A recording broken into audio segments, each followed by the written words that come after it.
Hello my friends, welcome to BTN Netflix. तो आज मैं आप सभी के लिए मेरी लुच्ची सी आवाज के अंदर एक रोमांटिक स्टोरी को लेकर आ चुका हूँ, जो कि अभी काफी ज्यादा ट्रेंडिंग में चल रही है और शायद आप सभी लोग इसका नाम तो जानते होंगे। इसका नाम the tears of without flower है। तो चलो ठीक है, फिर इस रोमांटिक सी और काफी गंदी सी सीरीज को स्टार्ट करते हैं। तो एपिसोड की स्टार्टिंग में हम एक लड़की को बाहर की तरफ से आता हुआ देख रहे होते हैं। वो अपने रूम की तरफ को बढ़ रही होती है, पर उसके रूम के अंदर तो यहाँ पर कुछ अलग ही चल रहा होता है। तो वो क्यूट सी लड़की अपने रूम के दरवाजे के पास में पहुंच गई होती है और उसको अभी इस वक्त थोड़ा सा अजीब फील हो रहा होता है, क्योंकि उसको भी ऐसा लग रहा होता है कि जैसे अंदर कुछ ना कुछ तो चल रहा है। इसी के साथ में वो लड़की अपने रूम के दरवाजे को खोलती है और अंदर आने के साथ ही उस लड़की की नजर किसी चीज की तरफ को जा रही होती है। हम उसके सामने एक लड़की के शूज को खुला हुआ देख रहे होते हैं। उसको देखने के साथ ही सामने की तरफ एक लाइट को जलता हुआ भी देख रही होती है। उस लाइट की तरफ को अभी लड़की धीरे धीरे करके बढ़ने लग जाती है और इस वक्त उसको वहाँ से कुछ अजीब सी आवाजें भी आ रही होती है। वहाँ पर जाने के साथ ही लड़की अपने एक विंडो या फिर किसी गेट के पास में आकर खड़ी हो जाती है और फिर वहाँ से वो अंदर की तरफ को कुछ एक अजीब से सीन को देख रही होती है। इसी के साथ में अचानक से यहाँ पर हमारा सीन चेंज होता है। हम उसी लड़की को देख रहे होते हैं जो कि किसी और दूसरी जगह पर होती है। वो अचानक से बहुत ही डर चुकी होती है और बोलती कि ये सपना मुझे बार बार आता जा रहा है। आखिर ये सपना मुझे क्यों दिखाई दे रहा है? ये कैसा सपना है जिसके अंदर मैंने अपने हस्बैंड को किसी और दूसरी औरत के साथ में देखा था।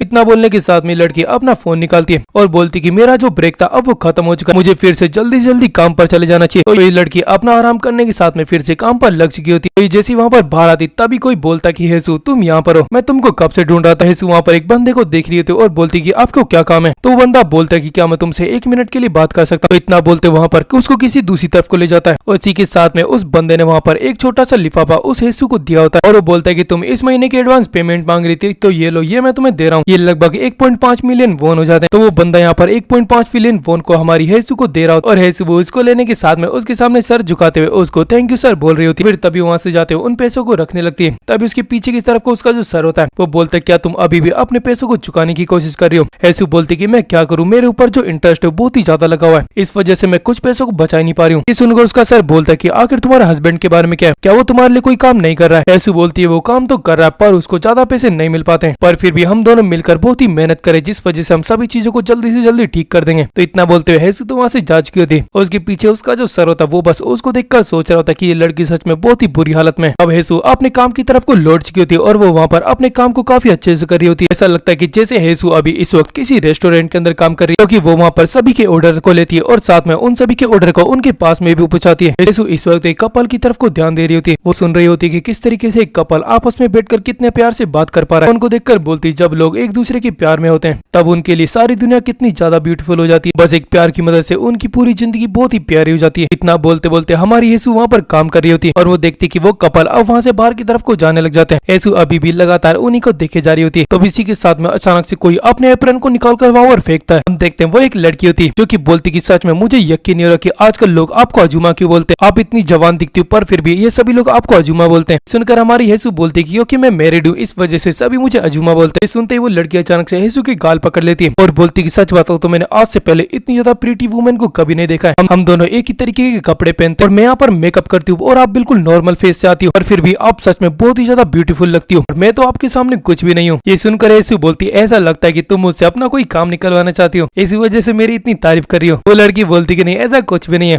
मैं तो बस इस बात से खुश हूँ कि मेरे साथ में कोई आपके जितना प्यारा काम करने वाला है। तो उन दोनों की बातें खत्म होती है। अब हम हेसु को अपने घर की तरफ को जाता हुआ देख रहे होते हैं। हेसु इस वक्त घर की तरफ को जाते हुए अपनी उसी लड़की के बारे में सोच रही होती है। वो बोलती कि वो लड़की कितनी ज्यादा इनोसेंट है, वो हर बार बस मेरी तारीफें करती रहती है, उसकी स्माइल मेरे ब्यूटीफुल फेस से कई ज्यादा प्यारी है। इतना बोलते बोलते हेसु अपने रूम के अंदर आ चुकी होती है और वो रूम में एंटर करने के साथ में अपने दरवाजे को खोलकर सामने की तरफ को अपने हस्बैंड को देख रही होती है। इस वक्त हम देखते हैं उसका हस्बैंड भी उसकी तरफ को देख रहा होता है, पर ये कमीना इंसान यहाँ पर बैठा बैठा काफी सारी चीजों को खा रहा होता है। तो इसी के साथ में हमें थोड़ी देर बाद का सीन दिखाया जा रहा होता है। हेसु का जो हस्बैंड होता है वो उससे बोलता है कि तुम थोड़ा सा मेकअप कर लिया करो, क्योंकि तुम्हारी उम्र की जितनी भी लड़कियां हैं वो सभी की सभी सुंदर दिखने की कोशिश करती हैं। जब उनका पति घर पर काम करके आता है तो वो सभी मेकअप करके उसको काफी अच्छे से सर्व करती है। ये सुनकर हेसु वहाँ पर काम करते हुए उसके पास में बैठ जाती है और बोलती कि हम यहाँ पर रेंट के भी पैसे नहीं दे पा रहे हैं, इस वजह से मैं अपने मेकअप के ऊपर इतने पैसे खर्च नहीं करना चाहती। ये सुनकर उसका हस्बैंड उसे वहाँ पर डांटने लग जाता है और अभी भी बार बार उसको मेकअप करने के लिए बोल रहा होता है। इसमें पहली नजर में हम बोल सकते कि हेसु का जो हस्बैंड है वो बहुत ही कमीना इंसान है। तो हेसू का हस्बैंड बोलता है कि जब भी तुम अपने इस तरीके के फेस के साथ में बाहर घूमती हो तभी चीज की वजह से मुझे तो बहुत गंदा फील होता है। इतना बोलते बोलते वहाँ पर लगातार खाने को खा रहा होता है और वो सच में इतना कमीना है कि वो अपनी वाइफ को वहाँ पर बस बिठा रखा होता है। इससे पूछ भी नहीं रहा कि क्या तुम भी कुछ खाना चाहती हो। यहाँ पर बैठे बैठे हेसू भी मन में सोच रही होती है। टाइम पर हम दोनों के बीच में बहुत ही एक्साइटमेंट थी, बहुत ही रोमांस था, पर धीरे धीरे करके पता नहीं सब कुछ कितनी जल्दी खत्म हो गया। हेसू इतना बोल रही होती कि तभी वहाँ पर उसका जो हस्बैंड होता है वो बोलता है कि अब तुम्हें देखकर मुझे तो अब यहाँ पर खाना खाने का भी मन नहीं हो रहा है। तो उसको इस तरीके से बोलता है और देखकर हमारी हेसू भी मन में सोच रही होती है, क्या मेरी बॉडी बेकार दिखती, क्या मेरी जो ब्यूटी वो खत्म हो चुकी है, या फिर यहाँ पर मैंने ही गलती कर दी तुमसे प्यार करके। हेसू की इतना बोलती हमारा दिन खत्म होता है। अब हम अगले दिन का सीन देख रहे होते हैं। हमारी हेसू के साथ में जो लड़की होती है वो हमारी हेसू के पार्ट टाइम के काम को देखकर बोलती कि ये क्या चीज है, तुम आखिर इतने सारे काम को कैसे मैनेज कर पा रही हो, तुम्हारे पास में इतना टाइम कैसे निकल पाता है। ये सुनकर हमारी हेसू बोलती कि चलो बकवास करना बंद करो और जल्दी से शॉप को ओपन करो क्योंकि अब टाइम हो चुका है। तो ये सुनकर उसकी जो को वर्कर होती है वो तो शॉप को ओपन करने लगती है और वो उससे बोल रही होती क्या तुम हमेशा बस काम ही करती रहती हो। ये बात सुनने के साथ में हमारी हेसू काम करते करते मन में बोलती है अब मैं क्या बताऊं कि मेरी पूरी जिंदगी किस तरीके से निकल रही है। मैंने अपनी पूरी जवानी बस काम करने में निकाल दी है। मैंने जिस बंदे से प्यार किया उसके बारे में मैं सोचती थी कि उससे शादी कर कर हमारा सब कुछ ठीक हो जाएगा, पर हमारी शादी को लगभग 13 साल बीत चुके और अभी तक कुछ भी ठीक नहीं हो पाया। हेसू इतना बोलते पास्ट की कुछ सीन को याद करने लगती है जिसमें अचानक से उसका हस्बैंड उसके पास में आकर उससे माफी मांग रहा होता है। उससे बोल रहा होता है कि मुझे माफ कर देना, मैं तुम्हें जिस तरीके की लाइफ देना चाहता था वो हमें नहीं दे पाया, मैंने हम दोनों की लाइफ को पूरी तरीके से खराब कर दिया। इस बात को सुनकर हमारी हेसू उससे पूछती कि आखिर कितने का कर्जा हुआ। ये सुनकर उसका हस्बैंड उसकी तरफ को देखने लगता है। उससे बोलता है क्या तुमने मेरे नाम से ये सारा कर्जा किसी से लिया था। उसकी इस बात को सुनने के साथ में हेसू का हस्बैंड खड़ा होता है और उसको सीधा गले लगा लेता है और बोलता है कि क्या तुम मुझे माफ कर रही हो, अगर तुम मुझे माफ कर रही हो तो फिर हम दोनों मिलकर इस पूरे कर्जे को चुका देंगे। तो उस पूरे सीन को याद करने के साथ में हमारी हेसू अभी भी लगातार काम करे जा रही होती है और वो बोलती कि मुझे तब बिल्कुल भी दुख नहीं हुआ था जब हमारे ऊपर इतना ज्यादा कर्जा हो गया था। मुझे पता था कि हम दोनों काम करेंगे तो फिर हम इस पूरे कर्जे को चुका लेंगे, पर फिर भी पता नहीं क्यों ऐसी चीजें होती जा रही है जिस वजह से मेरा बस अंदर से रोने का मन करता है। मेरा मन अंदर से पूरी तरीके से मर चुका है। सारी चीजें मेरे हस्बैंड के इतने सारे पैसे लेने की वजह से नहीं हुई थी, बल्कि सारी चीजें इस वजह से हो रही क्योंकि हम दोनों के बीच का जो प्यार है वो पूरी तरीके से गायब हो चुका है। हेसू इतना कुछ सोच रही थी कि तभी अचानक से उसकी शॉप के अंदर किसी की एंट्री होने लगती है। ये कोई बहुत ही लंबी हाइट वाला बहुत ही हैंडसम सा बंदा होता है, मतलब कि बिल्कुल मेरी तरह होता है। अब तभी हम यहाँ पर हेसू को देखते हैं। हेसू की साथ वाली उसे बोलती कि ये रोज गाय है। हेसू बोलती रोज गाय से तुम्हारा क्या मतलब है। वो कोवर्कर उसे बताती कि लड़का हमेशा यहाँ पर आता और हर बार बस रोज को खरीद कर चला जाता है। वो कोवर्कर इतना बोलते हुए हेसू को बोलती कि क्यों ना तुम एक बार थोड़ा साइड में जाओ, इसके लिए मैं यहाँ पर खुद ऑर्डर लेती हूँ। इतना बोलते हुए हमारे हेसू को धक्का देते हुए वहाँ पर जा चुकी होती है और वो वहाँ पर अपनी कोवर्कर को देखते हुए बोलती है वैसे ये तो होना ही था, ये शायद लड़का हैंडसम होगा, इस वजह से ये जो यंग सी लड़की है ये शायद उसके ऊपर क्रश करने लग गई है। हमारी हेसू की कोवर्कर उस रोज गाय से बोलती है तो क्या आप आज भी यहाँ पर फ्लावर्स को परचेज करने वाले। उसकी इस बात को सुनने के साथ में वो रोज गाय अपने फेस के ऊपर से मास्क को हटाने लगता है। तो वो बंदा मतलब की रोज गाय जैसे अपने मास्क को हटा लेता है। बिल्कुल तभी सामने की तरफ को जो हमारी हेसू की कोवर्कर है वो तो उसको देखकर साइन करने लग जाती है, पर हम देखते हैं अचानक से रोज गाय की नजर हमारी हेसू के ऊपर जाने लग जाती है। हेसू इस वक्त जो कि अपने काम को कर रही होती है उसको इस चीज के बारे में बिल्कुल भी पता नहीं होता। तो तभी रोज गाय हमारी हेसू की तरफ को हाथ करता है, डेस्क के ऊपर अपनी उंगली से टैप टैप करते हुए उसकी तरफ को आवाज कर रहा होता है। इस आवाज को सुनने के साथ ही हेसू भी उस तरफ को देख रही होती है और फिर तभी रोज गाय हेसू को बोलता है मैं ऑर्डर देना चाहता हूँ। हेसू बोलती तुम्हारा क्या मतलब है। रोज गाय बोलता है क्या आप मेरे ऑर्डर को ले सकती हो। तो यहाँ पर रोज गाय ने उस दूसरी लड़की को तो पूरी तरीके से इग्नोर कर दिया और वो सीधा हमारी हेसू के पास में जा चुका है। तो अब हेसू को याद आता है कि ये रोज गाय और इसको बस रोज चाहिए होता है। तो ये चीज याद करने के साथ ही हेसू वहाँ से जाने लगती है और उसके पीछे की तरफ को उसकी कोवर्कर वहाँ पर रो रही होती है और वो मन में बोल रही होती है ये लड़का जिसको कि मेरी कोवर्कर हॉट बोल रही है, पता नहीं क्यों मुझे तो ये बहुत ही अजीब सा दिखाई दे। अब तभी हमारी हेसू काउंटर के पास में जाती और बोलती क्या आप रोज के बुकेट लेना चाहते हो। ये सुनकर रोज गाय बोलता है कि हाँ आप बिल्कुल ठीक बोल रही हो। इतना बोलते हुए रोज गाय हमारी हेसू को बोलता है वैसे मुझे बहुत ही अच्छा लगा कि आपको पता है कि मुझे क्या चीज की जरूरत है। तो रोज गाय के इतना बोलने के साथ ही हम यहाँ पर हमारी हेसू को देख रहे होते हैं जो कि शायद रोज गाय के लिए बुकेट को तैयार कर रही होती और वहाँ पर काम करते करते मन में सोच रही होती। कुछ लोग पूरी तरीके से स्पॉटलाइट में जीते, कुछ लड़के और लड़कियां बिल्कुल एक मूवी के मेन कैरेक्टर या फिर नोवेल के मेन कैरेक्टर की तरह लाइफ जीते हैं और इनके अलावा कुछ लोग ऐसे होते हैं जो कि दूसरों की परछाई के अंदर अपनी जिंदगी बिताते। उनका नाम दुनिया में बहुत ही कम लोग जानते हैं, वो तो इस दुनिया के अंदर एग्जिस्ट भी नहीं करते हैं। तो हमारी हेसू इतना सोचने के बाद में फिर पीछे की तरफ को देखने लग जाती है और उसके पीछे की तरफ को वहाँ पर रोज गाय को बैठा हुआ देख रहे होते हैं और वो उस रोज गाय को देखते हुए बोलती है ये जो रोज गाय बंदा ये बिल्कुल पहले वाले ग्रुप के अंदर से आता है, ये मेरी तरह बिल्कुल भी नहीं क्योंकि मैं तो दूसरे ग्रुप से आती हूँ। तो हमारी हेसू इतना बोलने के साथ ही उस बुकेट को वहाँ पर रोज गाय को देने लगती है और वो रोज गाय भी हमारी हेसू के पास में आकर उससे उस बुकेट को लेने लगती है। तो रोज गाय उस बुकेट को लेने के बाद में हेसू के सामने खड़ा होता है और हमारी हेसू रोज गाय को बस देखे जा रही होती है। वो दोनों थोड़ी देर के लिए बस लगातार एक दूसरे को देख रहे होते हैं। हेसू मन में बोल रही होती पता नहीं कैसे इस बंदे का एक इंप्रेशन मेरे अंदर जुड़ चुका है। हेसू के इतना बोलने के साथ ही हमारा सीन चेंज होता है। हेसू की कोवर्कर उससे बोलती क्या तुमने देखा कि उसने मुझे इग्नोर कर दिया और वो सीधा तुम्हारे पास में आकर तुमसे ऑर्डर ले रहा था। अब मुझे लगता है कि बस तुम ही वो इकलौती रीजन हो जिस वजह से वो हमेशा शॉप के अंदर आता रहता है। उसने आज से पहले आज तक कुछ भी नहीं बोला था, पर आज पहली बार उसने यहाँ पर बात करी। ये सुनने के साथ ही हमारी यीशु से बोलती, पर मैंने तो इस बंदे को आज से पहले कभी भी नहीं देखा था। सुनते हुए कोवर्कर बोलते कि जरा रुको, तुम क्या बोल रही हो? उस बंदे को 1 महीना हो चुका है और वो हर एक दिन आकर यहाँ पर फ्लावर लेता रहता है और तुम अभी तक इतने होड़ से बंदे को नहीं पहचान पा रही हो। ये सुनकर यीशु बोलती, क्या सच में ऐसा हो रहा है? ये बंदा डेली यहाँ पर आ रहा है, पर मैं तो इसे पहली बार देख रही। पर हाँ, अब मुझे याद आ रहा है कितने टाइम से इस तरीके का बुकेट बनाती आ रही थी। तब मुझे समझ में आ रहा है कि मेरी कोवर्कर उसी के लिए बुकेट ले जाती थी। अब इसी तरीके से दोनों आपस में बातें करने लग जाते हैं और तभी कोवर्कर उसे बोल रही थी कि वो तो शायद तुम्हारे प्यार में पड़ चुका है। ये सुनने के साथ में हमारी यीशु वहां से जाने लगती है और बोलती कि तुम अब बेकार की बातें मत करो। तो यीशु तो काम पर लग चुकी थी, पर फिर भी उसे बार बार बोल रही होती है। वो बोल रही थी कि वो बंदा तुम्हारे अंदर इंटरेस्ट रखता है, उस बंदे को शायद तुम बहुत ही ज्यादा पसंद आने लगी हो, शायद ऐसा इस वजह से क्योंकि तुम बहुत ही ज्यादा ब्यूटीफुल हो। ये सुनकर यीशु बोलती कि नहीं, ऐसा कुछ भी नहीं है, मैं बिल्कुल भी ब्यूटीफुल नहीं हूँ, मुझ में ऐसी कोई भी खासियत नहीं है। ये सुनकर कोवर्कर उसे बताती कि तुम्हें तो पता भी नहीं है, ऐसा लगता है कि आज से पहले तुम्हें किसी ने नहीं बताया कि तुम सच में बहुत ही ज्यादा प्रिटी हो। उसकी सारी बातें सुनने के साथ में यीशु वहाँ पर फिर से निराश हो जाती है और अपने आप से बोल रही थी कि मुझे पता है कि ये बस मुझे खुश फील कराना चाहती है, ये इतनी प्यारी बातें इसलिए बोल रही ताकि मुझे अच्छा फील हो। पर फिर भी ये चीज कितनी ज्यादा अजीब है, आज तक मेरी जिसने तारीफ करी वो मेरा हस्बैंड नहीं बल्कि वो मेरी कोवर्कर है। तो हम देखते हैं ये दोनों अपना काम कर रहे थे और तभी यीशु की कोवर्कर उसे बोलती है, चलो बस भी करो, तुम्हें एक बार उसको मौका देना चाहिए। ये सुनकर हमारी यीशु से बोलती कि नहीं, मैं पहले से किसी की हो चुकी हूँ। ये सुनते उसकी साथ वाली बोलती, तुम्हें क्या बोल रही? हमारी यीशु बोलती कि हाँ, मैं पहले से किसी की हो चुकी हूँ। ये सुनते यीशु की साथ वाली बोलती, सच में मुझे समझ नहीं आ रहा कि आखिर ये सब कैसे हो गया, अचानक से स्टोरी में इतना बड़ा ट्विस्ट कैसे आ गया है। तो मुझे बताओ कि आखिर तुम्हारा हस्बैंड किस तरीके का इंसान है। उसकी इस बात को सुनकर हमारी यीशु अपने हस्बैंड के बारे में सोच रही होती है। हम देख सकते किस तरीके से जब भी उसका हस्बैंड अपने घर वापस आता है, वो आते ही बोलता है कि मैं बहुत ही थक चुका हूँ और मुझे जल्दी से कुछ ना कुछ पीने के लिए दे दो, या तो तुम मेरे लिए चाय बना दो या फिर मेरे लिए कुछ खाने को लगा दो। तो यीशु बोलती कि हाँ, शायद थोड़ी सी चाय बची और वो शायद अभी थोड़ी सी गर्म भी होगी। ये सुनकर उसका हस्बैंड उसे बोलता है कि उसमें बर्फ डालो और उसे फेंक दो। इतना बोलते हुए यीशु का हस्बैंड अपने कपड़ों को फेंकते हुए नहाने के लिए चला जाता है और पीछे की तरफ से हमारी यीशु उसके कपड़ों को उठाते वहां पर उसको जमाने लग जाती है। तो अब थोड़ी देर बाद में हमारी यीशु तो पूरा घर का काम कर चुकी होती है और फिर वो इतनी थक चुकी होती है कि अब वो सीधा सोने चली जाती है। तभी उसका हस्बैंड पीछे की तरफ से आ रहा होता है और वो भी यीशु की पीछे की तरफ को जाकर उसके पास में ही सोने लग जाता है। पर उसकी बैठने की आवाज सुनने के बाद भी हमारी यीशु वहां पर नहीं उठ रही होती, जिस वजह से उसका हस्बैंड उसको उठाने के लिए थोड़ी सी आवाज भी लगाता है, पर यीशु अभी भी नहीं उठती, जिस वजह से ये जो इसका हस्बैंड है ये तो पागल ही हो चुका है। वो यीशु की बॉडी को टच करते हुए मन में बोल रहा होता है, मुझे समझ नहीं आ रहा कि आखिर तक इसकी बॉडी का इतना अच्छा परफेक्ट कर्व कैसे बना हुआ है, ना तो वर्कआउट कर पा रही है ना ये डाइट ले पा रही है, पर फिर भी इसकी बॉडी बिल्कुल परफेक्ट शेप के अंदर है। तो यीशु का हस्बैंड इतना बोलते हुए हमारी यीशु की कमर के ऊपर हाथ रखने लगता है। यीशु के हस्बैंड ने उसको अपने पास में खींचा होता है और मन में बोला होता है कि ये इतने बड़े हो चुके कि मैं तो इनको अपने हाथों में भी नहीं पकड़ पा रहा हूँ। तो ये भी किन चीजों के बड़े होने की बात कर रहा है, ये तो आप समझ ही पा रहे हैं। यीशु का हस्बैंड इतना कुछ कर रहा होता है, पर दूसरी तरफ से जो हमारी यीशु होती है वो तो बहुत ही ज्यादा गहरी नींद में होती है, उसकी बॉडी जरा भी नहीं हिल रही होती। इसको देखकर उसका हस्बैंड बोलता है, क्या तुम सो रही हो? उसकी बात सुनने के साथ में यीशु अचानक से आंखें खोलती है और उसे बोलती कि नहीं, मैं अभी नहीं सो रही। ये सुनने के साथ ही उसका हस्बैंड बोलता है, फिर मेरे इतना करने के बाद भी तुम एक मुर्दे की तरह यहाँ पर क्यों पड़ी हुई हो? तुम मेरे सामने कभी भी क्यूट और फनी की तरह एक्टिंग नहीं करती, तुम बस हमेशा काम करके आती हो और सीधा आकर बस सो जाती हो। और उसकी इस बात को सुनने के साथ में हमारी यीशु बोलती है,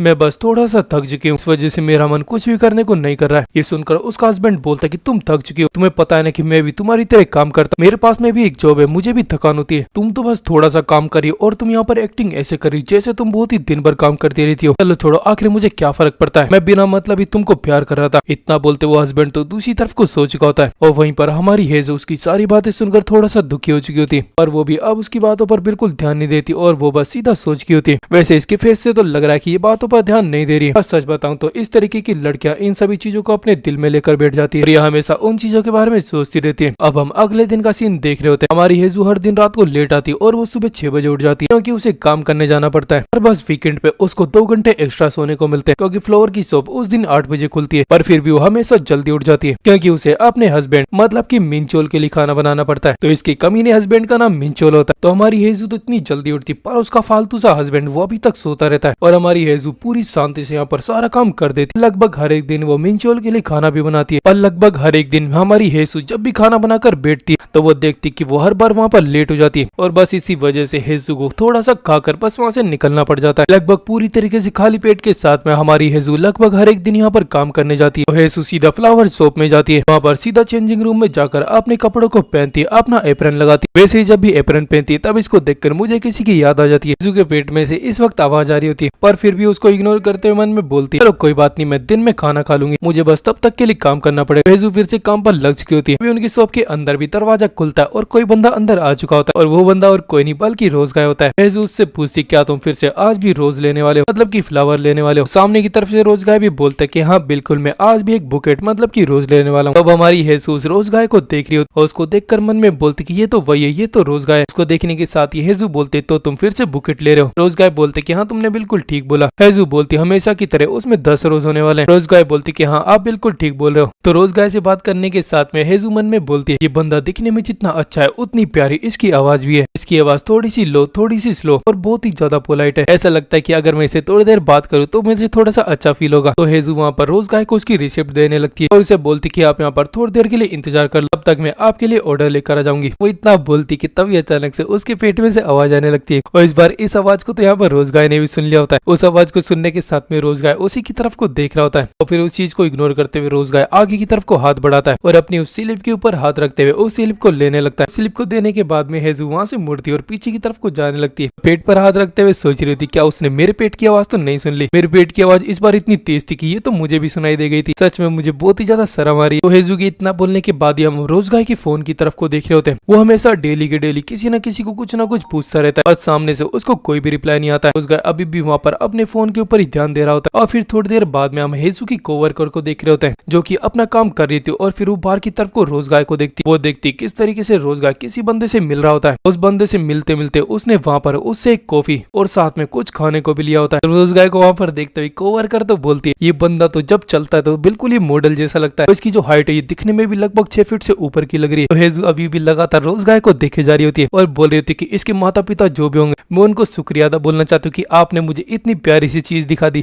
ये लड़की तो सच में उसके प्यार में पागल हो चुकी है। वहीं पर देख रहे थे हमारी हेजू ने बुकेट को तैयार कर दिया होता है और उसने वहाँ पर उस बुकेट को उस रोज गाय को दे दिया होता है। रोज गाय भी उस बुकेट को लेते हुए वहाँ पर एक चीज को छोड़कर बाहर जा चुका होता है। उस एक छोटी सी चीज के ऊपर हमारी हेजू की नजर पड़ती है। हमें दिखाया जा रहा था कि वो तो वही बॉक्स होता है जो कि रोज गाय ने किसी पर्सन से लिया होता है और उस चीज को देखकर ऐसा लग रहा है कि जैसे उसके अंदर कुछ खाने को रखा है। तो इसी के साथ में अब हम बाहर की तरफ को रोज गाय को देख रहे होते हैं। रोज गाय अपने कॉफी पीते हुए अपने बुकेट को लेते हुए आगे जा रहा होता है पर तभी अचानक से पीछे से हमारी हेजू आ जाती है जो कि उसे आकर उसे वो बॉक्स देने लगती है और बोलती कि तुमने अपने सैंडविच को वहाँ पर छोड़ दिया था। तो ये रोज गाय हमारी हेजू को लगातार देखता रह जाता है और फिर थोड़ी देर तक उसे देखने के बाद में उसे बोलता अच्छा आप इस चीज की बात करो, ये तो मैंने आपके लिए गिफ्ट के लिए छोड़ा था। पर हेजू बोलती आपने क्या बोला, मुझे कुछ भी समझ में नहीं आया। इतना बोलती है लेकिन तब तक रोज गाय वहाँ से जाने लगता है। हेजू उसकी जैकेट को पकड़कर उसे बोलती कि सर प्लीज मेरी बात सुनिए, मैं आपके इस गिफ्ट को नहीं ले सकती। रोज गाय बोलता है कि क्या हुआ, इसमें क्या दिक्कत है, आप मेरे इस गिफ्ट को क्यों नहीं रख सकती। ये इस वजह से कि आपके पास में इसके साथ पीने के लिए कुछ भी नहीं है। अगर ऐसी बात है तो फिर ये लो आप मेरी कॉफी को भी रख सकती हो। इतना बोलते हुए रोज गाय वहाँ पर अपनी कॉफी को भी हमारी हेजू को देने लग जाता है। हेजू उसको ऐसा करता हुआ देखकर पूरी तरीके से एक जगह पर रुक चुकी होती है और फिर तभी रोज गाय बोलता है आपको डरने की कोई जरूरत नहीं, इसमें से बस मैंने एक ही सिप लिया था, इससे ज्यादा मैंने इसमें से नहीं पिया और मेरे एक सिप लेने से इसमें पॉइजन तो नहीं फैल गया होगा और आप इसको भी सैंडविच की तरह एक गिफ्ट समझकर अपने पास में रख सकती हो क्योंकि मुझे पता है कि आपको इस चीज की जरूरत है। तो रोज गाय की इतनी प्यारी सी लाइन के साथ में हमें दिखाया जा रहा होता है हमारी हेजू को उसकी कोवर्कर बोलती है मैंने तुम्हें कहा था ना कि उसकी तुम्हारे ऊपर नजर है, उसने तुम्हें कुछ खाने के लिए और साथ में तुम्हें कॉफी भी ला कर दी। मुझे तो ऐसा लग रहा है कि उसको तुम्हारे ऊपर क्रश हो चुका है। अब हमारी हेजू उस कॉफी को देखते हुए सोच रही थी, वो सोच रही थी क्या वो सच में मेरी बस मदद करना चाहता था या फिर यहाँ पर कोई और बात है। वो इतना बोलते मिरर के अंदर अपने आप को देख रही होती है। वो बोलती कि मैं एक ऐसी वुमेन हूँ जो कि अंदर से दर्द से भरी हुई और बहुत ही ज्यादा सैड है। मैं एक ऐसी डोल की तरह हूँ जो कि पूरी तरीके से टूट चुकी पर फिर भी उसको किसी ने टेप से जोड़कर रखा हुआ है। मेरी जैसी एक वुमेन की उस रोज गाय ने मदद करी पर मुझे नहीं लगता कि यहाँ पर कुछ भी अजीब है क्योंकि अगर मैं भी किसी के पेट में से इतनी तेज आवाज को सुनती तो शायद मैं भी उसके लिए सैंडविच और कॉफी लेकर आती। हेजू इतना बोलते हुए अपनी कॉफी को लेकर जाने लगती और बोलती कि मुझे बस उसके और मेरे बीच में एक लाइन को ड्रॉ करके रखना है क्योंकि मेरी दुनिया उससे बिल्कुल अलग है और सच में मैं यहाँ पर उसके बारे में कुछ ज्यादा ही सोचने लगी हूँ। इतना बोलते हुए हेजू अपने काम में फिर से लग चुकी होती और फिर तभी उसकी कोवर्कर बोलती तो अब आखिर आप क्या करने वाले हैं। हेजू बोलती इससे तुम्हारा क्या मतलब है। कोवर्कर बोलती आपने बोला था कि आपका एक बॉयफ्रेंड है, क्या उसकी वजह से आप रोज गाय को रिजेक्ट करोगी या फिर आप अपने बॉयफ्रेंड को ब्रेकअप देने वाली हो और फिर उसके बाद में रोज गाय को डेट करोगी। तो उसकी इस बात को सुनकर हमारी हेजू पूरी तरीके से अपने मन में खो जाती है और थोड़ी देर तक अपने मन में कुछ सोचने के बाद में वो अपनी कोवर्कर को बोलती कि वो मेरा बॉयफ्रेंड नहीं है बल्कि हम दोनों की शादी हो चुकी। सुनकर वो कोवर्कर भी चौंक जाती और बोलती अच्छा ऐसी बात है, आपने बोला था कि आप पहले से किसी की हो चुकी हो तो उस बात का ये मतलब था। मुझे माफ कर देना, मैंने आपसे बहुत सारी चीजें बोल दी, मुझे रोज गाय के बारे में आपसे इतनी सारी चीजों को नहीं बोलना चाहिए था। उसकी इस बात को सुनते हुए हमारी हेजू अभी भी अपने मन में कुछ सोच रही होती।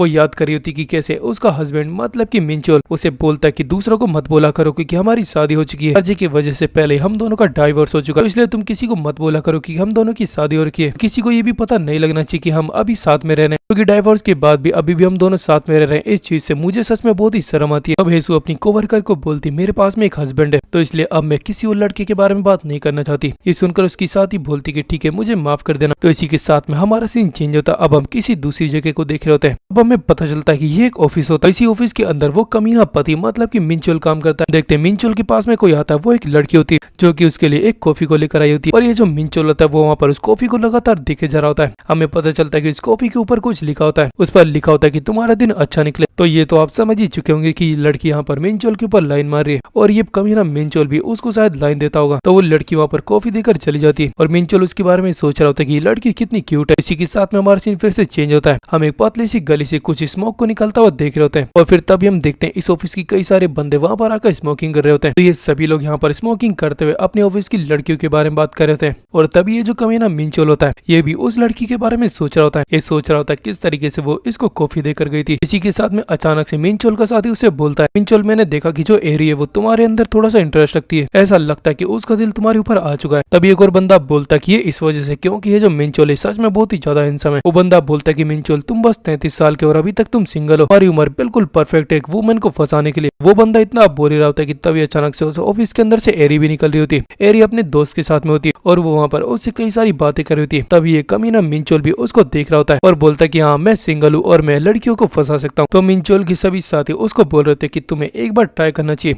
जाकर उससे एक बार बातें करो। मिंचोल भी वहाँ पर अपनी स्मोकिंग को छोड़ते बोलते कि हाँ क्यों ना मुझे एक बार ट्राई कर ही लेना चाहिए। मीने मिंचोल की इतना बोलती है हमारा सीन चेंज होता है। हम उसके घर का सीन देख रहे होते हैं जहाँ पर हेसु भी बैठी होती है, और हेसु अपना पूरा काम कर रही होती है। हेसु अपने हस्बैंड से पूछती कि आखिर तुम्हारा काम कैसा चल रहा है। मिंचोल बोलता है कि कम से कम चलो तुमने ये तो पूछ ही लिया, मैं कम से कम इतना तो पता है कि मैं भी पागलों की तरह लगातार काम करता जा रहा हूँ। मेरा काम बहुत ही मुश्किल है और मैं बहुत ही ज्यादा थक जाता हूँ। जब भी मैं ऐसे रेस्ट करने की कोशिश करता हूँ तब तुम बीच में कुछ ना कुछ बोलकर मुझे परेशान करती हो। ये सुनकर हेसु बोलती कि नहीं मैं तुम्हें परेशान नहीं करना चाहती। हेसु अपने हस्बैंड को बोलती है जैसे ही तुम्हारी भी सैलरी आना चालू हो जाएगी बिल्कुल तभी हम हमारे ऊपर जो कर्जा है उसको भी उतारना चालू कर देंगे, और फिर उसके बाद में कर्जा खत्म करके हम फिर से शादी कर सकते हैं। ये सुनकर उसका कमीना मिंचोल पति बोलता है हाँ हाँ ठीक है मैं समझ गया, हम फिर से शादी कर लेंगे, लेकिन पहले हमें हमारा कर्जा खत्म करना होगा। मुझे पता है कि तुम मेरे बिना कुछ भी नहीं कर सकती, मुझे कर्जा खत्म करने के लिए पूरी मेहनत करनी पड़ेगी। मतलब यार सच में ये हस्बैंड कितना ज्यादा कमीना है, खुद ने पहले कर्जा कर लिया वो भी हेसु के नाम से, और अब बोल रहा कि तुम मेरे बिना कुछ नहीं कर सकती। मिंचोल बोलता है कि वैसे तुम बार बार कर्जे की बातें मत किया करो, क्योंकि चीज से मेरा दिमाग खराब होता है, और तुम ऐसे बार बार बोलोगी तो फिर मैं यहाँ से उठकर चला जाऊंगा। इतना बोलते मिंचोल अचानक से उठता और बोलता कि अरे हाँ मैं तुमसे कुछ बोलना चाहता था। मिंचोल इतना बोलने की साथ ही अचानक से हेसु को गले लगाने लगता है। वो उसको बोलता कि मुझे थोड़े से पैसों की जरूरत है। हेसु बोलती कि पैसे आखिर वो किस लिए। मिंचोल बोलता है कि मुझे परफ्यूम की जरूरत है। हेसु बोलती कि आखिर तुम कब से परफ्यूम यूज करने लग गए। मिंचोल बोलते हैं कि मेरे सभी साथी लोग परफ्यूम को यूज करते हैं जिससे कि वो बहुत ही अच्छे लगते हैं। बुड्ढे बुड्ढे लोग भी परफ्यूम को यूज करके आते हैं, तो क्या तुम मुझसे चाहते हो कि मैं उनसे भी बुड्ढे लोगों के सामने सबसे ज्यादा बेकार लगूं। सुनकर हेसु बोलती है ठीक है मुझे बताओ कि तुम्हें कितने पैसों की जरूरत है। सुनकर मिंचोल बोलता है कि मुझे लगभग 2 लाख वोन की जरूरत है। हेसु बोलती है ये तो बहुत ही ज्यादा हो गए। मिंचोल बोलता है कि ये तो हो गई कि मैं एक अच्छे ब्रांड का परफ्यूम लूंगा, मैं अब कोई कॉलेज स्टूडेंट नहीं हूँ जो कि मैं सस्ता सा परफ्यूम लगा लूं। उसकी इस बात पर हेसु कुछ नहीं बोलती। इस बात से कमीना मिंचोल वहाँ पर लेट जाता है और बोलते कि चलो छोड़ो इसको जाने भी दो, हम अपने पैसों को अपने पास में रख सकती है। इसी के साथ में हमारा सीन चेंज होता है। हम हमारे हेसु के बहुत ही बड़े मतलब की बहुत अच्छे से सीन को देख रहे होते हैं। हेसु यहाँ पर अपने पूरे मंथ के सभी पैसों को लिख रही होती है। वो बोलती कि जब से मिंचोल काम पर गया है तब से मैंने उसके लिए सूट लिया और उसके साथ में शूज और कई सारी चीजें ली। इस वजह से इस बार का खर्चा ज्यादा हो चुका है। मैं चाहे कितनी भी कोशिश क्यों ना कर लूं, मैं पता नहीं क्यों पैसों को बचा नहीं पा रही हूँ। ऐसा लगता है कि मुझे अब और भी ज्यादा घंटों तक काम करने की जरूरत है,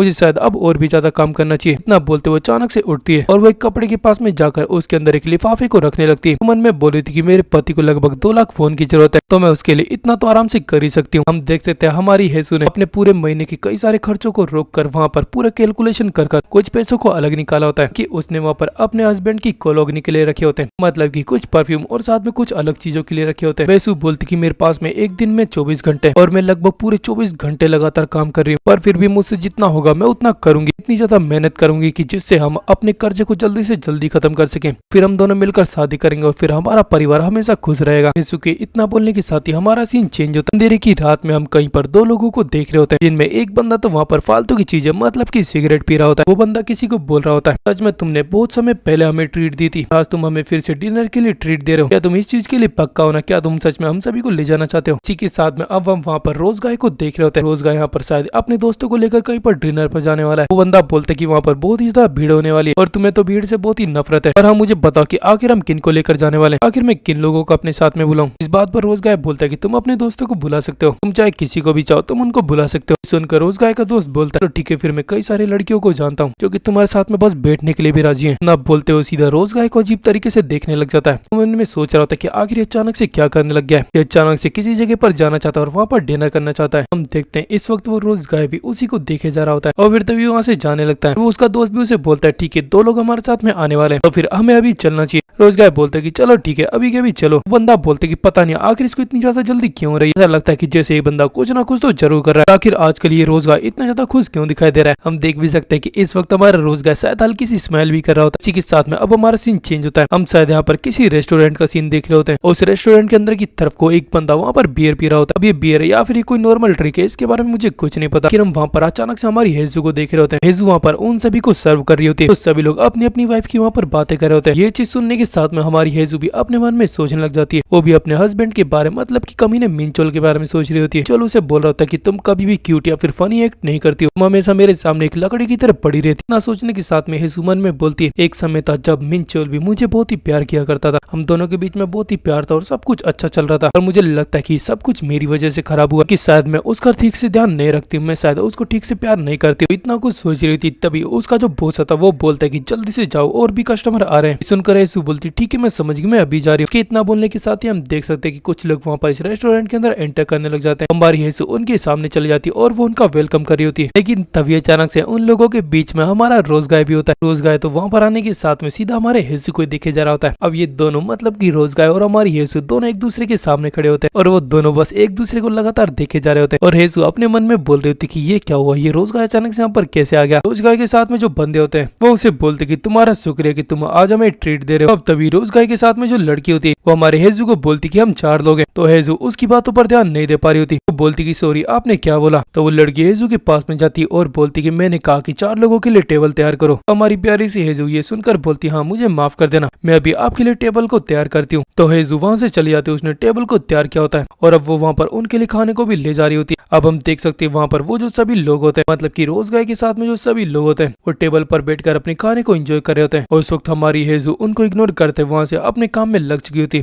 पर तभी उसको अपने कोवर्कर की याद आ रही होती, इसमें उसने बोला था कि ये बंदा तुम्हारे ऊपर क्रश रखता है। उस वक्त हमारी हेजू भी मन में सोच रही थी कि हाँ शायद ऐसा हो भी सकता है, पर फिर भी मुझे इस लड़की की कोई जरूरत नहीं। इतना बोलते हुए हेजू फिर से काम पर लग जाती है और वो बोलती मुझे पता नहीं क्यों इतनी शर्म आ रही है, मुझे तो लगा था कि सच में ये बंदा मुझे पसंद करने लग गया, पर अब मैं देख रही हूँ कि इसके साथ में एक लड़की है, सच में मैं पता नहीं क्या फालतू बातें सोचने लग गई थी। तो हम देख सकते इस वक्त हमारा रोज गाय अपने बंदों के साथ में बातें कर रहा होता है और वहीं पर हमारी हेजू भी उस जगह पर काम कर रही होती है। वो मन में सोच रही होती कि शायद ये लड़की इसकी गर्लफ्रेंड है, सच में ये लड़की दिखने में तो थोड़ी क्यूट है और ये दोनों अच्छे कपल बनेंगे। इतना बोलते हुए हेजू वहाँ से जाने लगती है, पर वो रोज गाय उसको पीछे से देख रहा होता है और रोज गाय जिस वक्त हेजू को देख रहा होता है उस वक्त उसके पास वाली लड़की भी उसको नोटिस कर लेती है और वो उसे बोलती कि आखिर तुम इतनी देर से अपने आसपास क्या देखे जा रहे हो। तो रोज गाय उसे बोलता है कि नहीं ऐसा कुछ भी नहीं है। इसी के साथ में अब रोज गाय के साथ में जो बंदा होता है वो बोलता है कि हुई जी आखिर तुम्हें क्या फर्क पड़ता है, कहीं पर भी देखे उससे तुम्हें कोई फर्क नहीं पड़ना चाहिए, ये उसकी खुद की मर्जी है कि वो कहाँ पर देखना चाहता है। तो हुई जी सुनकर बोलती कि तुम तो अपना मुंह बंद ही रखो और बस अपने खाने के ऊपर फोकस करो। ये सुनकर वो बंदा बोलता कि जरा रुको, तुमने आखिर मुझसे क्या बोला। ये दोनों इसी तरीके से यहाँ पर झगड़ा करने लग जाते हैं, लेकिन तभी हमारा रोज गाय उसके पैरों के ऊपर अपना पैर रख देता है और शायद वो उसको यहाँ पर शांत रहने को बोल रहा होता है। अब रोज गाय उसे बोलता है डोंगुक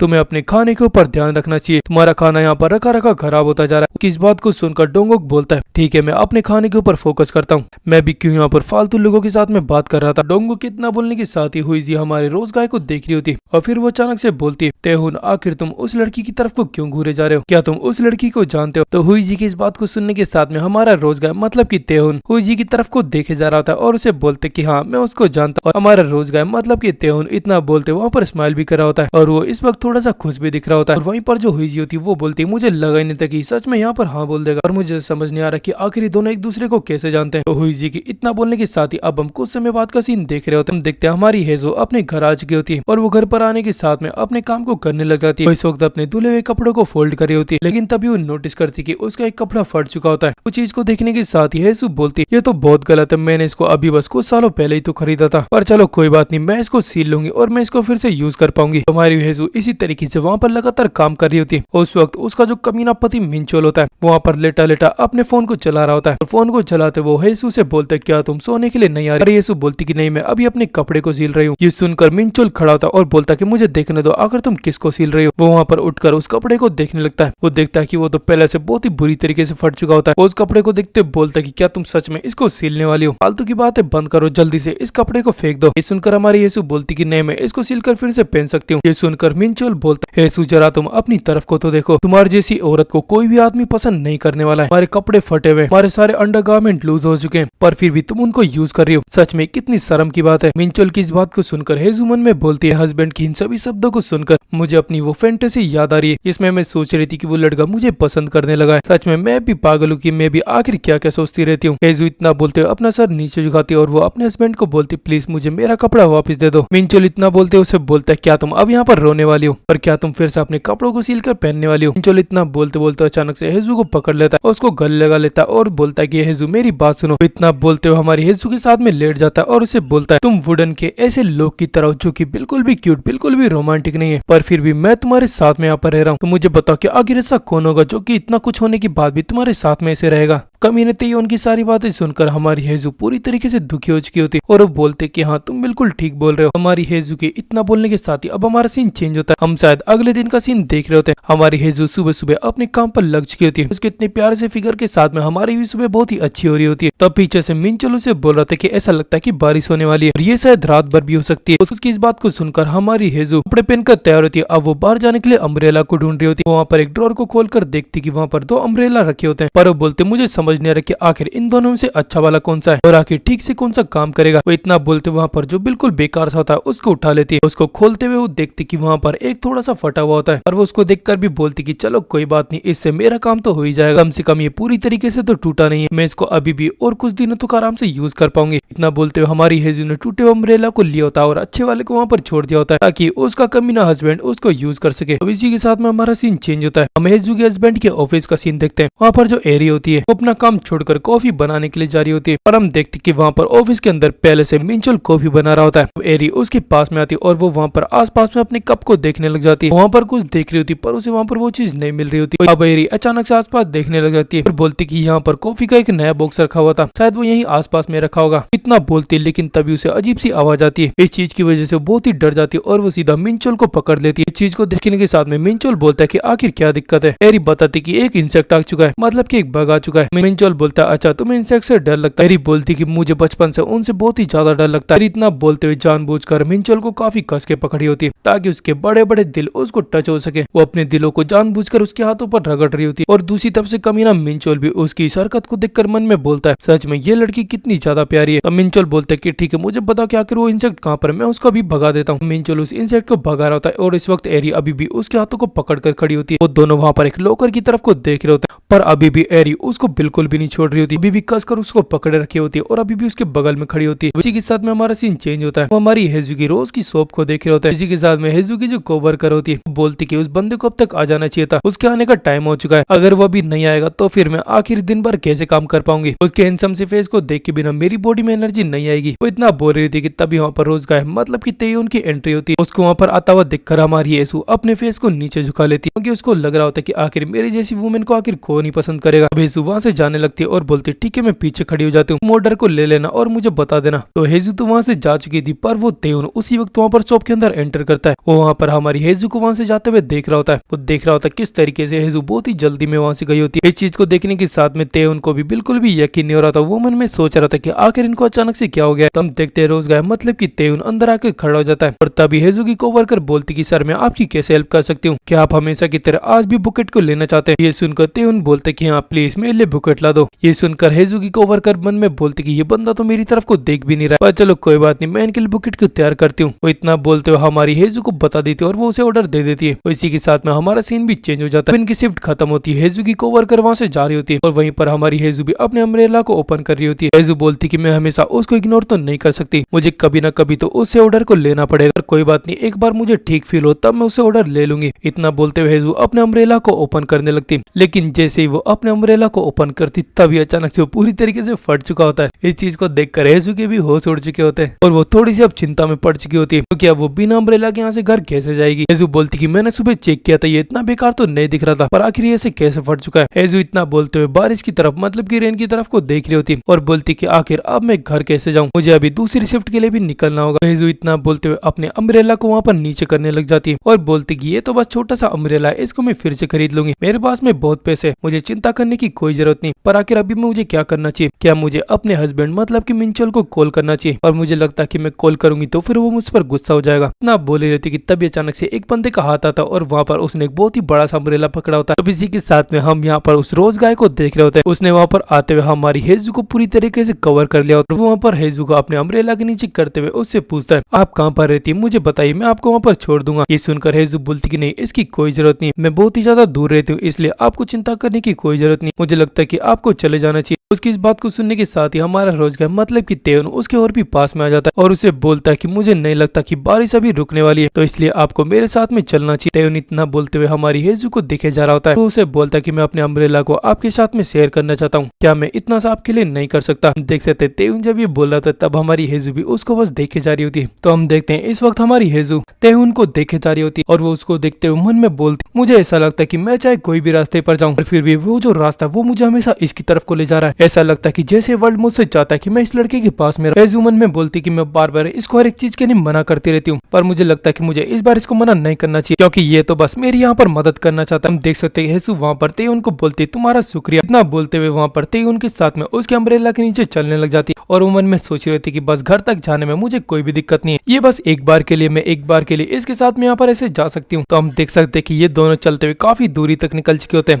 और वहाँ पर एक लाइट की तरफ कोई रोड को क्रॉस करने के लिए रुके होते हैं। इस वक्त ये दोनों एक ही अम्ब्रेला के नीचे और हमारी हेजू इस वक्त सोच रही होती है हम कितनी देर से साथ में चल रहे हैं पर यहाँ पर पूरी तरीके से शांति छा चुकी और इसके अलावा हम इतने छोटी सी जगह पर एक अम्ब्रेला के नीचे चल रहे हैं पर फिर भी पता नहीं क्यों मुझे थोड़ा सा भी अजीब नहीं लग रहा है। और इसके अलावा ये जो बारिश है इसकी आवाज मुझे काफी ज्यादा प्यारी लग रही है, इसकी वजह से हम दोनों का ध्यान भटक रहा है और हम एक दूसरे की तरफ को बिल्कुल भी ध्यान नहीं दे रहे हैं। हेजू इतना बोलते हुए तेवन की बातें कर रही होती है। वो बोलती कि इसकी हाइट बहुत ही ज्यादा है और ये बहुत ही ज्यादा जवान दिख रहा है और इसके अलावा एक और चीज है, ये मेरी वजह से बहुत ही ज्यादा धीरे चल रहा है। इसकी हाइट इतनी ज्यादा है पर फिर भी ये अपने छोटे छोटे कदम के साथ में मेरे साथ धीरे धीरे आगे बढ़ता जा रहा है। क्या ये इस बारिश की वजह से करा या फिर यहाँ पर कोई और बात है? हेजू इतना बोलते हुए अपने हस्बैंड के बारे में सोच रही होती है। वो बोलती कि मैं जब भी अपने हस्बैंड मिंचोल के साथ में चलती हूँ तो वो भी इतना ही लंबा है पर फिर भी वो हमेशा बहुत ही तेजी के साथ में चलता है, मैं हमेशा उसके साथ में चलते हुए पीछे रह जाती हूँ। हमारी हेजू हस्बैंड के बारे में सोचते अचानक से तेवन के उस लड़की के बारे में सोच रही होती है। उसको लग रहा होता कि जैसे वो उसकी गर्लफ्रेंड थी। तो उसके बारे में सोचते हुए अब हेजू तेवन को बोलती मुझे लगता है कि तुम्हारी गर्लफ्रेंड अगर हमें देख लेगी तो सच में बहुत ही गुस्सा हो जाएगी, अगर उसको पता चलेगा कि तुम इस तरीके से मेरे साथ में एक अम्ब्रेला के नीचे चल रहे हो तो फिर वो इस चीज से बहुत ही नाराज हो जाएगी। तो हेजू की इस बात को सुनकर तेवन बोलता है आखिर आपको ऐसा क्यों लगा कि वो मेरी एक गर्लफ्रेंड? ये सुनकर हेजू बोलती क्या वो सच में तुम्हारी गर्लफ्रेंड नहीं है? मैंने तो तुम दोनों को एक साथ में उस रेस्टोरेंट के अंदर देखा था तो इस वजह से मुझे लगा कि वो तुम्हारी गर्लफ्रेंड हो सकती है। ये सुनकर तेवन बोलते कि नहीं ऐसा कुछ भी नहीं है, मैं उसको डेट नहीं कर रहा हूँ, वो लड़की तो बस मेरी एक नॉर्मल सी फ्रेंड है, इससे ज्यादा वो मेरे लिए और कुछ भी नहीं है। तो तेवन इतना बोलते हुए अचानक से हेजू के पीछे की तरफ को आ चुका होता है और वो उसके पास में आकर उससे बोलता है कि मैं कसम खाता हूँ वो मेरी बस एक दोस्त है, मैं आपको पूरी तरीके से सच बोल रहा हूँ। तो तेवन के इस तरीके की बात को सुनकर हेजू को बहुत ही अलग सा फील होने लग जाता है। वो इस चीज को भी फील कर पा रही होती कि तेवन इस वक्त उसके बहुत ही करीब आ चुका होता है। तो इस चीज को फील करने के बाद में हेजू उसे बोलती हाँ ठीक है मैं तुम्हारे ऊपर भरोसा करती हूँ। हेजू इतना बोलते मन में बोलती बहुत ही अजीब है, मैं इससे कोई जबरदस्ती तो नहीं कर रही थी पर फिर भी आखिर कसम खाकर मुझे क्यों बता रहा है। तो हेजू इतना मन में सोचती कि तभी अचानक से तेवन को कोई एक चीज दिखने लगती है। वो उस तरफ को देख रहा होता और फिर तभी हम वहाँ पर एक कार को आता हुआ देख रहे होते हैं। वो कार काफी तेजी के साथ में इनकी तरफ को बढ़ रही होती है। तो उसको अपनी तरफ आता हुआ देख कर तेवन अचानक से हेजू को पकड़ लेता है और उसको पकड़ते हुए उसने हेजू को पूरी तरीके से कवर कर लिया होता है क्योंकि हम देख सकते हैं वो जो कार होती है वो काफी तेजी से निकली होती है, वजह से जमीन पर पड़ा हुआ पानी भी इनकी तरफ को उछल चुका होता है और बस उसी पानी से बचाने के लिए तेवन ने हेजू को अपने काफी करीब कर लिया होता है। तो हम देख सकते हैं इस वक्त ये दोनों बहुत ही ज्यादा करीब होते हैं। हेजू का सर लगभग तेवन के बिल्कुल सीने पर ही रखा होता है और फिर तभी तेवन उसे बोलता मुझे माफ कर देना, मैं आपको डराना नहीं चाहता था। वो बस यहाँ पर अचानक से कार बहुत ही तेजी के साथ में जा रही थी। इस वजह से मुझे लगा कि आप उससे भीग जाओगे, इसलिए मैंने आपको आपके सामने आकर कवर कर लिया। तेउन की बात सुनकर हेजू बोलती कि कोई बात नहीं, तुम्हें चिंता करने की कोई जरूरत नहीं। हेजू इतना बोलते हुए सोच रही थी पागल लोग आजकल इतनी बारिश के अंदर भी इतनी तेज गाड़ी को क्यों चलाते हैं। हेजू इतना सोचने के साथ में अचानक से अपनी सिचुएशन के बारे में सोच रही होती। वो मन में बोलती जरा रुको, मैं आखिर इस तरीके से क्यों खड़ी हूँ, मैं इस लड़के के इतना ज्यादा पास में क्यों खड़ी हूँ। हेजू इतना सोच रही थी कि तभी तेउन उसके पास में आकर उसे बोलता है क्या मेरा साइज अच्छा है ना। सुनने के साथ में हेजू बोलती सॉरी मैंने सुना नहीं, तुम ये क्या बोल रहे हो। तेउन उसे बोलता है कि मैं आपको पानी से एक शील्ड की तरह बचा पाया, ऐसा इस वजह से हो पाया क्योंकि मेरा साइज बहुत अच्छा है, मतलब कि मैं बहुत ही ज्यादा टॉल हूँ। तो तेउन की इस बात को सुनकर हेजू बोलती कि अच्छा तुम ये बोल रहे हो, सच में तुम ठीक बोल रहे हो, तुमने मुझे यहाँ पर शील्ड की तरह बचा। हेजू और तेउन ये बात करने के साथ अब वहाँ से फिर से जाने लग जाते हैं। तो अब हेजू वहाँ पर चलते चलते मन में सोच रही होती, मुझे पहले लग रहा था कि कुछ भी गलत नहीं सोच रहा है, तब मुझे सच में लग रहा है कि इसके मन में कुछ ना कुछ तो चल रहा है। इस लड़के ने मुझे पूरी तरीके से अम्ब्रेला से कवर कर रखा है, मैं पूरी तरीके से सूखी हुई हूँ, पर फिर भी ये बंदा दूसरी तरफ से पूरी तरीके से भीग चुका है। ऐसा लग रहा है कि जैसे ये सब कुछ जानबूझकर कर रहा है, शायद ये मेरे साथ में फ्लर्ट करने की कोशिश कर रहा है। मुझे इससे सारी चीजों के बारे में पूछ लेना चाहिए, क्योंकि अगर सच में मुझसे फ्लर्ट कर रहा है तो फिर मुझे इसके और मेरे बीच में एक लाइन को ड्रॉ कर देना चाहिए। हम देखते हैं हमारी हेजू और तेउन काफी देर तक वहाँ पर चलते रहते हैं और फिर तभी हेजू अचानक से उसे बोलती है मुझे बताओ कि आखिर तुम ये सब क्यों कर रहे हो, तुम ये सारी चीजें मेरे लिए क्यों कर रहे हो। हेजू की इस बात को सुनते हुए तेउन उसे बोलता है तो फाइनली आपने ही मुझसे पूछ लिया। तेउन हेजू के पास में आता है और उसे बोलता है कि मैं सब इस वजह से कर रहा हूँ क्योंकि मैं बस आपकी जान पहचान का कोई व्यक्ति बनना चाहता हूँ, मतलब कि मैं तो बस आपको थोड़ा सा जानना चाहता हूँ। उसकी इस बात को सुनकर हमारी हेजू से बोलती है तुम्हारी ये चीजें मेरे ऊपर काम नहीं आने वाली है। सुनकर तेउन उसे बोलता है कि आखिर ये सब चीजें काम क्यों नहीं करेगी। हेजू से बोलती कि तुम्हें किसी इतनी बड़ी लड़की को जानने की कोई जरूरत नहीं है, तुम अभी बहुत ही जवान हो और मेरी उम्र ज्यादा है, इस वजह से तुम्हें ये सब नहीं करना चाहिए। वैसे भी तुम जवान हो तो तुम्हारे पास में पहले से बहुत ही लड़कियां होंगी। तेउन बोलता है मेरे पास में ज्यादा लड़कियां तो इसका मतलब ये थोड़ी कि मैं आपको जान पहचान नहीं सकता। सुनकर हेजू बोलती कि हाँ बिल्कुल ऐसी बात है। सुनने के साथ ही तेउन पूरी तरीके से शांत हो जाता है और फिर हेजू से बोलती कि चलो ठीक है बस अब हमें यहाँ पर रुक जाना चाहिए क्योंकि अब मैं वहाँ पर पहुंच चुकी जहाँ पर मैं रहती हूँ। तो हम देख सकते कि अब इस वक्त हेजू और तेउन दोनों एक जगह पर रुक चुके होते हैं और इस वक्त हमारी हेजू तेउन को बोलती तुम्हारा शुक्रिया कि तुमने मुझे घर तक छोड़ दिया। अब हेजू की इस बात को सुनकर तेउन अचानक से उससे पूछता है आप मुझे बताइए कि आप ये चाहती कि हम हमेशा अनजानों की तरह रहें। तेउन की इस बात को सुनकर हेजू बोलती कि हाँ मैं बिल्कुल यही चाहती हूँ, हमें आज के बाद से एक अनजान की तरह रहना चाहिए। तो हेजू की इस बात को सुनकर तेउन बोलते कि ठीक है मैं समझ गया, आज से मैं बिल्कुल एक अनजान की तरह रहूंगा और मैं बिल्कुल गुड बॉय बन के रहूंगा। तो तेउन इतना बोलने के साथ ही अब वहाँ से निकल चुका होता है और तेउन को वहाँ से जाता हुआ देखकर हेजू मन में सोच रही होती ये लड़का बिना कुछ बोले बस यहाँ से सीधा निकल गया है, तो इसको काफी ज्यादा अजीब समझ रही थी पर ये ऐसा बिल्कुल भी नहीं निकला, इसने बस मेरी बात का जवाब दिया और ये बस सीधा यहाँ से निकल गया। पता नहीं आखिर ये अपने आप के ऊपर इतना ज्यादा कॉन्फिडेंट फील क्यों कर रहा है, मुझे पक्का लगता है कि अपने अंदर कुछ ना कुछ दर्द या फिर कुछ चीज को तो छुपा कर रखा बैठा है। हेजू इतना बोलते हुए अपने घर की तरफ को जाने लग जाती है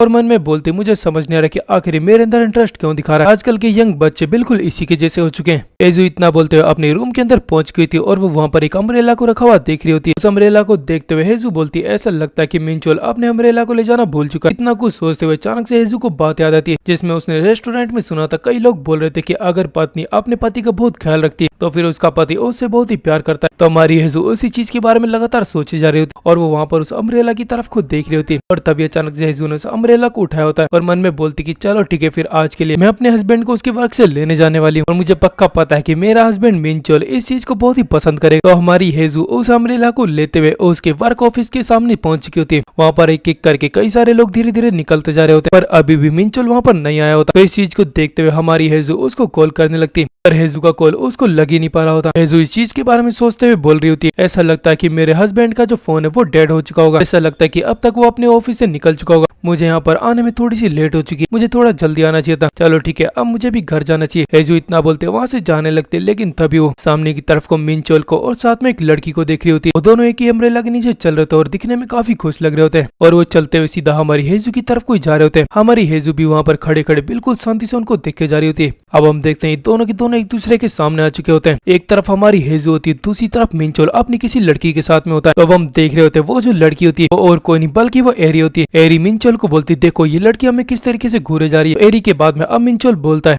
क्या यहाँ पर बारिश हो रही है इस वजह से तुम मुझे लेने आई हो। ये सुनकर एरी उसे बोलती जरा रुको क्या तुम इसको जानते हो। मिंचोल उसे बोलते कि हाँ ये मेरी रिलेटिव है। ये सुनकर एरी बोलती अरे माफ कर देना मुझे तो पता ही नहीं था कि ये लड़की जो सामने खड़ी है ये तुम्हारी रिलेटिव है। तो मिंचोल एरी को बता रहा होता है कि वो बात ये है कि ये मेरी एक कजिन की तरह लगती है। एरी बोलती कि अच्छा ऐसी बात है, ये तुम्हारी कजिन लगती है। चलो फिर कोई बात नहीं। मिंचोल भी बोलता है हाँ ठीक है अब मैं भी जाता हूँ। मिंचोल इतना बोलते हुए हेजू के अम्ब्रेला के नीचे आ जाता है। वो हेजू के पास में आने के बाद भी एरी की तरफ को देखते उसे बाय कर रहा होता है। अब एरी के वहां से चले जाने के बाद में मिंचोल हेजू को बोलता है तुम्हें आखिर अचानक से क्या हो चुका है? मैंने तुम्हें आखिर कब बोला कि तुम मुझे यहाँ पर लेने आ जाओ? इतने साल तक तो तुम रोबोट की तरह बिहेव कर रही हो, अचानक से यहाँ पर तुम मुझे लेने आ गई। मिंचोल इतना बोल रहा था लेकिन हमारी हेजू तो अभी भी लगातार एरी की तरफ कोई देखे जा रही होती है। फिर वो अचानक से मिंचोल को बोलती है आखिर वो कौन थी? मिंचोल बोलता है तुम ये क्या बोल रही हो? हेजू बोलती कि मैं उस लड़की के बारे में पूछ रही हूँ कि आखिर वो कौन थी जो कि तुम्हारे साथ में थी। मिंचोल बोलता है उसका नाम एरी है, मेरे ऑफिस के अंदर एक अकाउंटिंग क्लर्क का काम करती और वो बस मेरी एक साथी, इससे ज्यादा कुछ भी नहीं। उसकी बातें सुनकर हमारी हेजू अभी भी उसी की तरफ को देखे जा रही होती है। मिंचोल अब अचानक से हेजू के हाथ से उसके अम्ब्रेला को ले लेता है और बोलता है कि तुम्हें क्या हो गया? मैंने तुम्हें बोला ना कि वो बस एक मेरी साथी है। हेजू बोलती कि नहीं ऐसा कुछ नहीं, मैं तो यहाँ पर कुछ भी नहीं बोल रही। मिंचोल बोलता है कि तुम लोगों से घुलती मिलती नहीं हो इसलिए तुम्हें नहीं पता कि आखिर लोग किस तरीके से रहते हैं। यहाँ पर जो कुछ भी तुमने देखा ये तो बिल्कुल नॉर्मल सी बात है। हेजू बोलती कि हाँ ठीक है मैं समझ गई। वो इतना बोलते काफी ज्यादा उदास हो चुकी होती है। इस वक्त मिंचोल हेजू के ऊपर काफी जोर जोर से बोलकर बातें कर रहा होता है और तभी हेजू को अचानक से तेउन की आवाज याद आती है जिसमें वो काफी प्यार से और काफी धीरे से उससे बातें कर रहा था। इस चीज को याद करते हुए हेजू बोलती पता नहीं क्यों अचानक से मुझे तेउन की वो प्यारी सी आवाज याद आने लग गई। तो इस वक्त हम देखते हैं मिंचोल और हेजू इस तरीके से चल रहे होते हैं जिस वजह से हेजू एक तरफ से पूरी भीगती जा रही होती है और बस इसी चीज की वजह से हमारी हेजू को बार बार तेउन के बारे में याद आ रहा होता है। वो मन में याद कर रही थी किस तरीके से वो खुद तो भीग रहा था पर वो हेजू को पूरी तरीके से कवर कर रहा था। इसी चीज को याद करने के साथ ही अब यहाँ पर हमारा ये सीन भी खत्म होता है। अब हम अगले दिन का सीन देख रहे होते हैं। हमारी हेजू और उसकी साथी पूरे शॉप के अंदर काफी खतरनाक तरीके से काम करते हैं और इस चीज की वजह से दोनों बहुत ही थक चुके होते हैं। इस वक्त हेजू अपनी साथी को बोलती है तुम अब आराम करो बाकी के काम मैं कर लूँ। सुनकर उसकी कवर कर बोलती है हेजू सच में तुम तो एक एंजल हो। हेजू वहाँ पर बाकी का काम करने लग जाती है और पीछे से कवर कर बोल रही होती है मेरी बॉडी के अंदर पूरी एनर्जी खत्म होगी, अगर एक बार मुझे वो रोज गाय दिख जाए तो फिर मेरी अंदर एनर्जी आ जाएगी, पास भगवान उस रोज गाय को यहाँ पर भेज दे। वो कवर कर इतना बोलती कि तभी अचानक से दरवाजे की घंटी बजने लग जाती है। दरवाजे की घंटी मतलब की बेल बजने का मतलब है कि वहाँ पर एक कस्टमर आ चुका होता है। इसी के साथ में अब हमें वहाँ पर उस कस्टमर को दिखाया जा रहा होता है जो कि और कोई नहीं बल्कि वही रोज गाय मतलब कि हमारा तेउन होता है। तेउन शॉप के अंदर आने के साथ ही सीधा उस कोवर्कर की तरफ को देखने लग जाता है और वहीं दूसरी तरफ को जो वो कोवर्कर होती है वो उस तरफ को देखते हुए बोलती सच में यकीन नहीं हो रहा ये तो रोज गाय, आज ये लड़का मतलब कि आज ये रोज गाय और भी ज्यादा हॉट दिखाई दे रहा है। उस कोवर्कर के इतना बोलते हम देखते हैं रोज गाय और हेजू एक दूसरे के पास में होते हैं। हमारी हेजू इस वक्त काम कर रही होती पर रोज गाय मतलब कि तेउन उसकी तरफ को देख ही नहीं रहा होता। वो तो बस बिना कुछ सोचे लगातार आगे बढ़ता जा रहा होता है। अब तेउन को वहाँ पर देखकर हमारी हेजू से बोलती क्या मैं तुम्हारी कोई मदद कर सकती हूँ? क्या आज भी तुम रोज लेने आए हो? हेजू अपनी बात को कंप्लीट कर ही रही होती कि तभी अचानक से तेउन उसको इग्नोर करते हुए आगे की तरफ को निकल चुका होता है। तेउन को वहाँ से निकलता हुआ देखकर हेजू तो पूरी तरीके से चौंक चुकी होती है। अब मोड़ कर तेउन की तरफ को देखे जा रही होती पर तेउन तो पूरी तरीके से हमारी हेजू को अच्छे से इग्नोर कर चुका होता है। और हमारा तेउन हेजू को इग्नोर क्यों कर रहा है ये तो आप जानते ही हैं। हेजू ने पिछली रात को उसे बोला था कि हमें एक अनजान की तरह बनकर रहना चाहिए, तो तेउन तो एक अच्छी बच्ची की तरह उसकी सभी बातों को सुन रहा है। अब इसी के साथ में हमारा एपिसोड यहीं पर खत्म हो जाता है। आप सभी को ये एपिसोड कैसे लग रहे हैं इनके बारे में कमेंट करके जरूर बता देना। और हाँ बीटी फ्लिक्स चैनल पर मैं इस वीडियो के ऊपर कम से कम 50 लाइक का गोल देना चाहता हूँ और अगर ये वीडियो जेडवी फ्लिक्स पर आती है तो कम से कम इसके ऊपर 200 लाइक का गोल होना चाहिए। चलो ठीक है फिर इसी के साथ वीडियो को खत्म करते और मिलते हैं नेक्स्ट एपिसोड में। Thank you for watching.